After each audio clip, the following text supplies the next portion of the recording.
In this video, I'm going to show you how you can record on Audacity. This video assumes that you've already gotten Audacity downloaded. If you don't, you can just type into Google Audacity and then download it for free from their website. Now, the versions of Audacity don't really change much. It does the same thing no matter what version you're on. So what I would do is first I will go to Audio Setup once you've got Audacity open.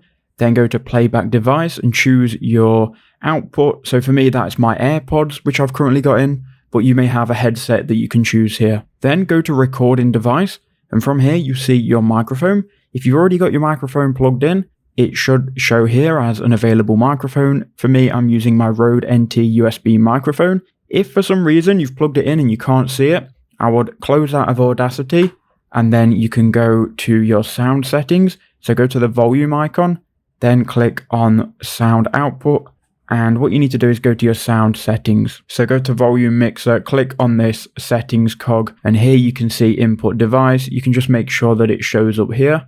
If it is showing up here, it should then show in Audacity. Now, once everything's all good in Audacity, you can press this red record button and it will start to record audio. Just bear in mind though, when you speak into it, you don't want it peaking. So you may have to adjust the recording level, and that's going to change the sensitivity of your audio. Once you're done and you're finished recording, click stop, and then it will stop this audio. Now you can listen to it back by selecting anywhere and then clicking play. If you want to export the audio, go File in the top left hand corner, then click Export Audio, and that will export your audio as a WAV format. There are other formats here. Choose your location and the file name and then click Export, and then you will have successfully exported your audio. So that's how you can use Audacity to record.